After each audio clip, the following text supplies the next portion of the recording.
Okay, hey everybody, this is Grace. In this video, I'm going to talk about Amanda, more about Amanda. I have videos about her. She came from a dysfunctional, truly dysfunctional family, and one of the things that she had noticed along the way, she doesn't have much contact with them. I should say that she went no contact, but she does have like a group text kind of thing with them in case of an emergency. On her cell phone in case of emergency, but she doesn't otherwise have any contact, and that's what she's told them. She doesn't want to have any contact.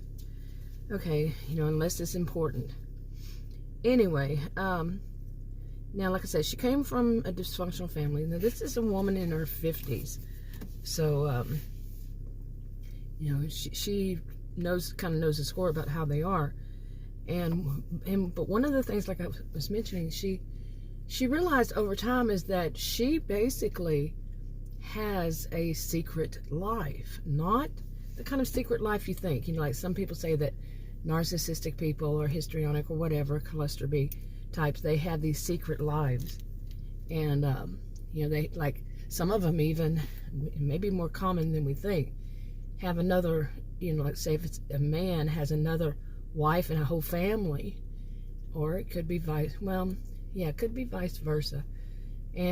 But we hear more about men who have that, secret wife, and they may be actually legally married, or just they, put off there that they're common law married or whatever, or don't even acknowledge that. But that's not what I'm talking about. I'm talking about Amanda's secret life from her family, her family of origin. And that's because they are only interested. Each one of them has that kind of personality that really they're only interested in what they can gain from stuff and only about their own lives. But they'll listen to the other ones because if they have something to gain from it.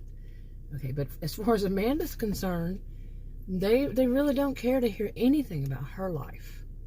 So in that sense, she has a secret life because none of them know anything about her life. They don't want to know. If it's not going to benefit them, they don't want to know. This kind of thing. Now, and they don't even know things like Amanda's a member of a women's writers group. Now, some I've mentioned in videos before, some suspect that she has alters, that she has multiple personalities, DID. And sometimes she does, hear the right words coming out of her mouth when she's angry or she's in a situation that she could be angry, but she could also be afraid, like when it was with her family in the past. Because they have, many of them, she has a big family, they have hostile type personalities. And, but anyway, that thing about having a secret life, I do wonder how many of us have experienced that or have come to realize that they didn't want to know anything about us. Being the black sheep of the family or scapegoat. Scapegoat can be considered something different in a family dynamics. But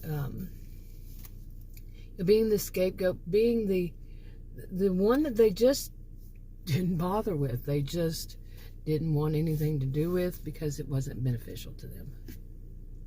Okay, sure enough, I come out here and there's FedEx. So hopefully they just walk past me and not wearing a mask. Yeah, he wants me to open the door so he can hand it to me? Really? Not wearing a mask. He wants me to open my car door. I just told him to put it on you pointed to put it on the thing. Really, wear your mask. Yeah. Oh my God, you're on somebody's private property? Yeah. You don't know if they want you to or not, but you're on their private property. That's my view. Anyway, by the way, today is December 22nd, 2021. With what's going on, yeah, I don't need that. So,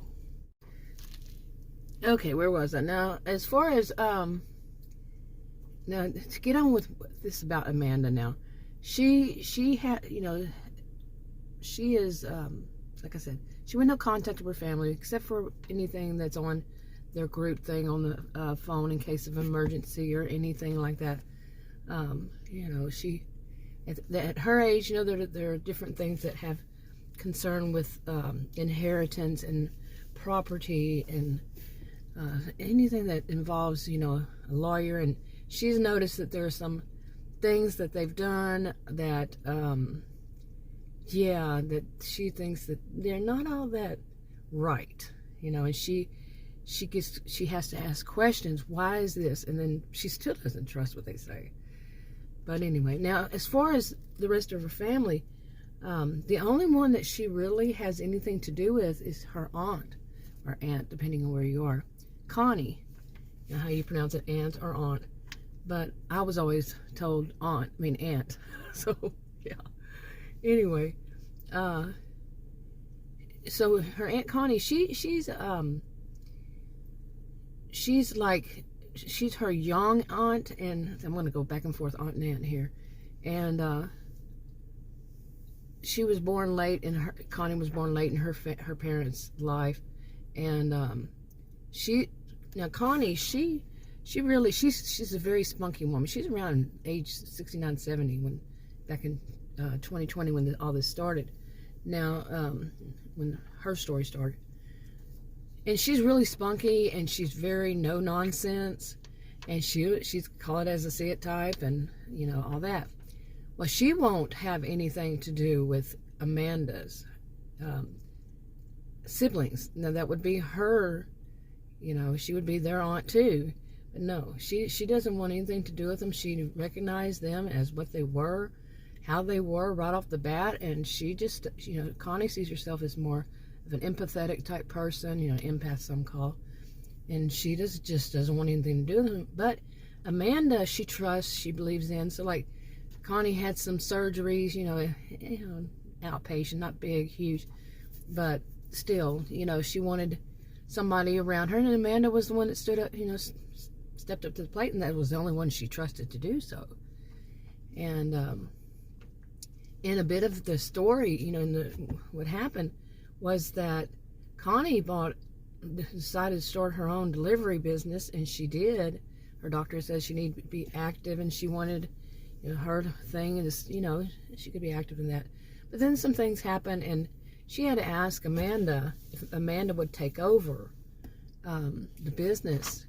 And because Amanda was, you know, basically kind of spending too much time alone, and Amanda had decided already to go stay with her, you know, at Connie's house, because she was spending too much time alone, and she, you know, with everything going on, she thought it would be good for her, and, you know, for Amanda and Connie thought, you know, Amanda thought it would be good for both of them. And now, Connie, I'm looking at my notes here. Connie, you know, started the business. Well, she already had 2 people and 2 employees, and there was a mother and daughter, and the mother was about the same age as Amanda, and the daughter was in her, you know, what would it be, 20s or something, late 20s. And now, Connie had already, you know, briefly met Trisha's mother and all this, and she just wasn't sure about her. But so she was going to, you know, Connie was going to warn Amanda, and she's the employee. One of the employees is, you know, she kind of wonders if she's a little bit histrionic. Okay, so let me see. Anyway, Amanda, you know, she wanted to do all this, and to do all that. Now, with her family, they were not going to know, because Amanda has her own house that she inherited, but she didn't want any of them to know that she wasn't going to be there. You know, her dysfunctional family. So again, she's having this secret life, and she is doing this with her and their aunt, Connie. And there's a whole story. I don't want to redo all that other stories. But yeah, you know, I wanted to get a little details out here too. And that, you know, Amanda was looking for a new muse, you know, and this was something that she could do, and something, you know, would occupy her and keep her busy. But, you know, what comes from there? Anyway, I think that's enough on this. But this is a hypothetical fictional.